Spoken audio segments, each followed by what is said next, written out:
Yo, what is up, guys? Welcome back to the channel.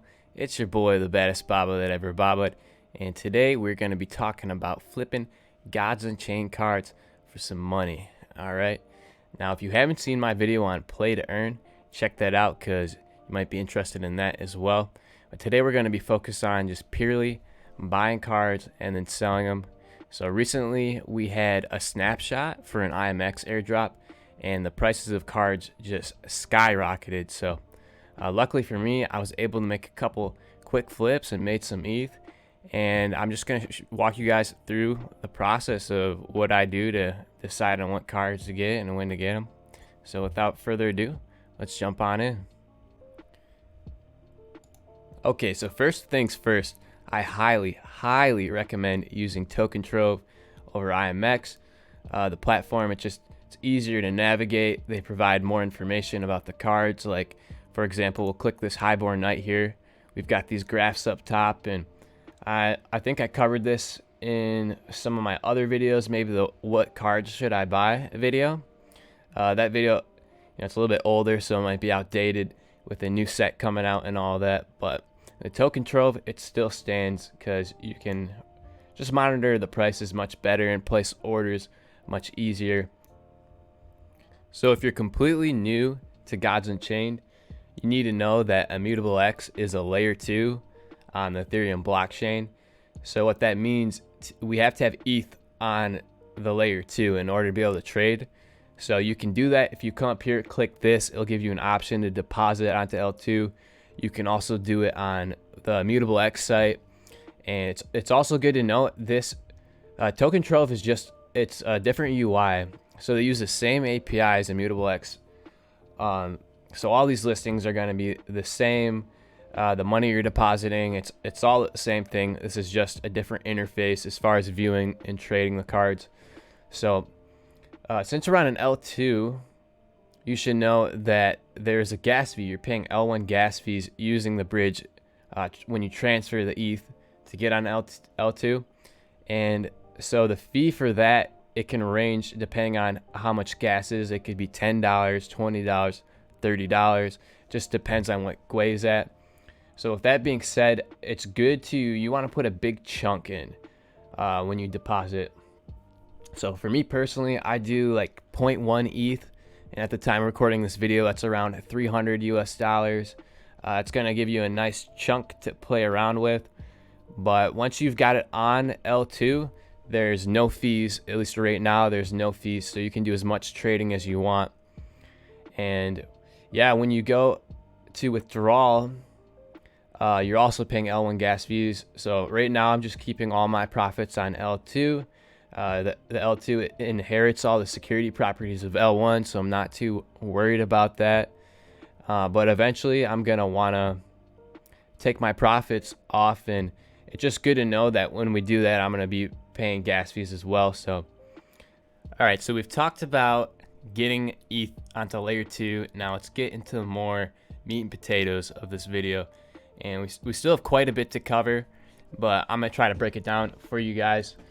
So I've got a trade pulled up here, and so we're using technical and fundamental analysis to do our trades. Technical analysis, we're just looking at the graph, watching the graph, but the fundamental analysis and some of the things I would consider a fundamental analysis for this game are things like, what's the meta looking like? What cards are actually good?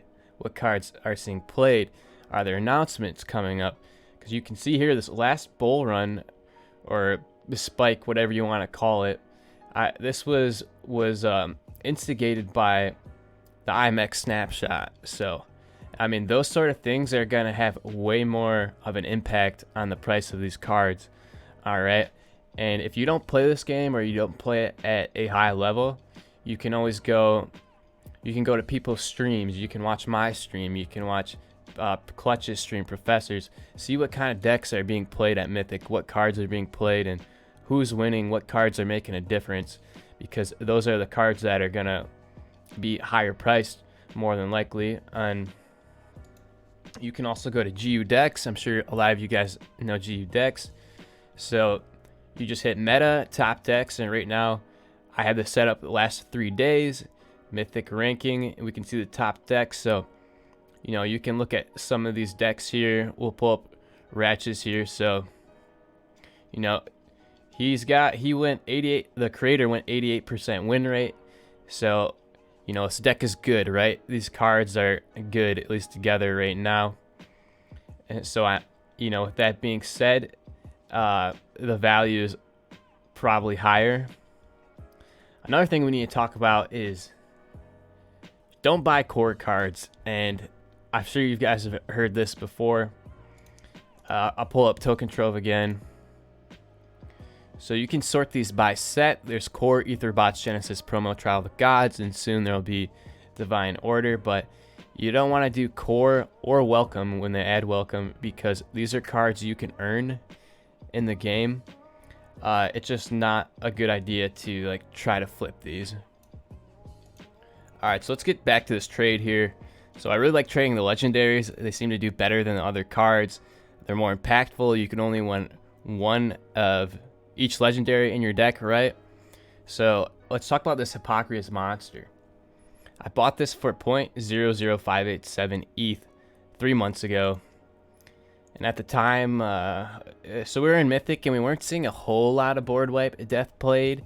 I think people were still kind of tweaking their list a little bit to figure out what was the most optimized list. People are running stuff like Healing Elites into Trial of the Underworlds, and then maybe you'd have an Echophon for a 9-drop. And I didn't have Echophon, so I'm like, all right, what's this Hypocrious monster? And I saw that it had synergy with Nefru's Kopesh, right? So scooped it up, started playing it, and it turns out it was quite good, because around that time it started seeing more play, and it basically tripled in price. And then there's some nerfs to some of the death core cards, and we saw a war meta. And again, this is the IMX right before the IMX snapshot. Pretty much all the legendaries just went crazy, but regardless, this card did pretty well, and I'm pretty happy about this one. So we ended up selling it for 0.0278 ETH. All right, let's pull up another legendary. You'll kind of notice I don't trade too many of the shiny cards, and there's a reason for that. Because they're shiny, they're more expensive, and less people are going to be buying them. I mean, majority of the player base is just trying to get Meteorite just so they can play them. All right, so take a look here. Selena, it's 0.016 right now. The Shadow is 5 times the price. And up here you can see there's 172 out of 2,701 listed. This one's got 25 out of 257 listed, and that's 9 out of 70 for the gold. But even at the Shadow, there's way less traded. There's just isn't as much of a demand for the shiny cards. So I'm not saying not to trade these, but if you are trading these kind of things, I would just be prepared to hold on to it much longer, just because there isn't as much of a demand for the shines as the Meteorite cards. So back to the Selena trade. This is my wallet, the activity. We bought this 5 months ago, okay? And this is probably on our climb to Mythic. Nature is a solid deck for new players to play, or at least it was. We bought this for 0.0125, and we might have even, I guess 0.012 is pretty good 5 months ago. We could have gotten a little cheaper maybe, but I just wanted to play the card, you know what I mean? But you can see here in July it went up, and here's that right before the IMX snapshot. So we ended up selling it for 0.0274, basically doubled our money. And this was one of those things where I don't play too much Nature. I've kind of always held this card, and I saw all the legendaries were going up, so I figured hey, I might as well just sell the darn thing. And if we wanted to buy back in, we could always buy back in. Right now it's 0.016, so even if we bought back in, we've got a nice little profit there. All right, I got another really good example for you guys. This is Strength in Numbers. It's a 7-mana war card that's typically played in control decks. So Onslaught, the old Slayer, they changed the Slayer God Power, so it doesn't really apply there. But this card is still good, and this one went crazy.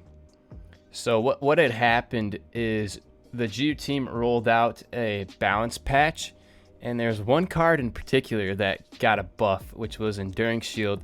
If you play this game, and it just made war incredibly good. This card went from 0.0005, and it just skyrocketed. So it's one of those examples where depending on where the meta's at in the game, it's going to influence certain cards, the price of cards, right? So let's just take a look on what's going on with the market. Pull up the legendaries first, and we'll sort. I guess we can sort by lowest price. So let's just pick a card. Isadora is pretty decent. This has kind of always been a staple in the Zoo Light decks, and you can kind of see here. I mean, this graph represents things that are going on within the game. There was a point in time where a lot of the top decks on the weekend were light decks, and I'm pretty sure that's around this time in late July. About the same time that Board Wipe Death was going on, we had a really interesting meta where it was Zoo Light, it was Board Wipe Death, and it was Ramp Magic. And man, I miss those times. But yeah, so the price on a lot of these light cards that were being run in those decks went up quite a bit, and then it kind of went down. Light became not as popular, especially with that balance patch we were just talking about. And again, we're seeing that right before the IMX snapshot. But pretty much all the legendaries did that. You got this Dionys. Same thing, went up because of IMX snapshot. So with that being said, all these legendaries here, even these goofy ones, like you don't really see Mistress Scythia played a whole bunch. Okay, so this one didn't go up too much. Now that's good to note here, because since this card doesn't see play, even though it's a legendary, the price doesn't necessarily reflect that. This is another one that doesn't see play. Maybe it got a little bump because of the IMX snapshot, but not as much as cards like the Hippocria or the Selena or the Isadora, cards that actually see play. Now let's take a look at the epics, and I think the epics are even more conditional. Like, if the card isn't good, if the card doesn't see play, it's not going to be worth much. So this one right here, Leyline Jin, you never see this played, at least in Mythic. And you look at the chart for this, it's not as impressive. 0.004. The card's not that special, even though it is an epic. It's not necessarily one you'd want to invest in. And alright, so here's a card that's kind of popular right now. There's a death deck being played with Rock Drakes, where this card's in quite a few of them. The Demonic Offering. So the price here, it is kind of all over the place, and I think what that is if the deck is in style or not, if it's being played, if it's good, that's gonna affect the price. So right now with Rock Drakes, you can see this one's on the up and up. So that kind of shows how the epic cards, it really depends on whether they're being played or not. And I think you could say the same thing about rare cards, because some of these you don't really see too often. You might see this in a couple control deception decks, but it's not really a popular archetype right now, so it's quite cheap. 0.00028. There's 52 of them there too. And so if we go sort by meteorite, I'll make it a little bit easier. So some of the better rare cards, this is one of my favorites, the Siren. It's super good. I guess it wasn't as popular until recently. And this is a card that's in that board wipe death, like the Hypocrita that's in the board wipe death. So you can see it around the same time this card went up in value. So again, with the rares, it just depends on whether they're actually good in the game or not. So with that being said, I wouldn't just buy like random rare cards unless they see play, right? So let's talk about buying out the Fluorescent cards, because I know this is a strategy that some people use. If they see a card that sees play, yet it's kind of cheap. I'm trying to find a good example here. If they see a card that sees play, but it's kind of cheap, let's go up a little bit. So this Faraday Cage, I mean, Magic's not terribly popular, but this card's it's in quite a few decks, at least at the Mythic rating. And it's only 0.00095. It's not that expensive. So what some people will do is they'll just buy out the floor. You know, they might buy like 20, 30, 50 of these cards. And then that way they can just list them all at the same price and artificially raise the floor. Now, this is a valid strategy. However, if you're going to do this, you got to be prepared to sit on them for a while. And because I don't think a lot of people are going to come in and just buy like all 50 of the cards, right? And the whole time you have them listed, people are going to be undercutting you. So this strategy is like a more long-term strategy. I don't necessarily do this, but some people do. You know, maybe you find a card you think like, oh, this is going to be super good with a new expansion, and it's like super cheap. So you do something like that, and I know some people they say they've done well doing that sort of thing, but again, you know, just be prepared to hold on to those cards, because they're definitely not going to sell right away. Okay, so now we know what to look for.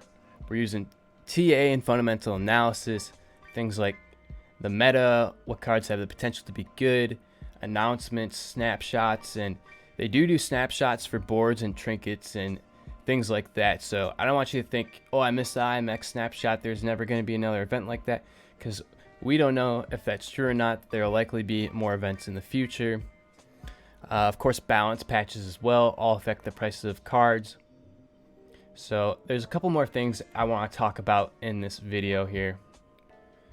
So you may have noticed I price all my cards in ETH. Now, Token Trove does give you an option up here to price them in USD. Personally, I never use this. I value the ETH way more. So I think ETH has a strong bull case. I think the value of ETH is gonna go up over time. A lot of the progress and innovation in the blockchain space is done on the Ethereum blockchain. And also the price of ETH fluctuates too. So you might think you're getting a good deal on one of these cards, but really it costs more in ETH, right? So if you're looking to just go cash out tomorrow night or next week, then maybe you care about those sort of things. But I'm thinking 5 to 10 years in the future. Where's this game going to be at? Where's blockchain technology going to be at? And that's why I price my cards in ETH. And the last thing I want to talk about is a new expansion. As you guys know, it's coming out very soon. Depending on when this video is posted, it could be tomorrow, it could be today. I don't know. But so there's going to be packs for sale, right? They're having an early bird special, 20% off for a limited time. but they've also said that they haven't put a hard cap on the number of packs. So a lot of people are like, all right, should I buy the packs? Should I buy, there's chests as well. And it's really up to you. I don't have a straightforward answer. Just know if you do buy packs or chests, you're just rolling the dice. It is a gamble. You might earn more than you spent, or you might lose more than you spent. Like, it's really just a gamble. I know Copper Pitch just did a video on this, so if you're interested in this kind of thing, maybe go check out his channel because he talks about this. And I think he said that the rare packs are the best value. However, you know, if you're willing to gamble, you get the right. If you buy a legendary pack, I believe they're $25 less last expansion. If you pull the right legendary, you might earn way more than that, but again, it's just a gamble. Now with the chests, so if you look on Token Trove, I'll pull this up. So the chests are under this collectibles tab because they are not yet on layer 2, so I believe you do have to pay L1 gas fees if you want to buy these things. But we'll pull up the Trial of the Gods. So you can see these chests have gone up over time. I know I bought 2 of them, and you know the price has gone up. It's coming down a little bit, but we're not sure if the chests from the new expansion are going to do the same thing, and that is because of that not having a hard cap on the number of packs and number of chests. I believe some people are speculating that's going to devalue them, so I'm not sure if I would ape into chest as an investment, but who knows. And this is also a thing too, like I've been holding these for a minute, and these trial, the legendary chests have gone even crazier, and like the Genesis chests, so you think about when these came out. So it seems like over time these have done pretty well, but this is definitely a long-term hold. And I would do your own research before you ape into any of these, because like I was saying, I mean, we're just speculating on all this stuff at this point. I will say that just buying the cards, whether you're a player or you're a collector or you're looking to flip these things, I think just buying the cards flat out on the marketplace, you're able to make more money. You know, if you're making good trades, doing good analysis like we were talking about earlier. But again, you know, it's exciting. With the new expansion coming out, it's all exciting, and I'll probably be buying a couple packs for fun, but I don't really see it as an investment. All right, and with that, we're going to be wrapping up the video here. I hope you guys enjoyed. Thanks for watching all the way through. If you have any questions about any of this stuff, feel free to leave a comment. You can also hit me up on the Gods Unchained Discord. So we did okay, but the amount that I made, it's not important. I'm not doing this to show off or flex on you guys. I'm just putting this out here so that you guys know it's possible and you guys can do it too, because anyone can do this if you're involved with this game, if you're playing the game, if you're watching people play the game. Anyone can do this, and it's a super cool opportunity.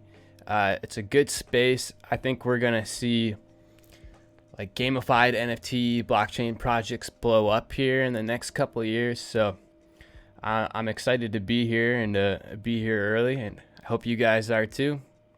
So with that being said, thanks again everyone, and until next time, peace.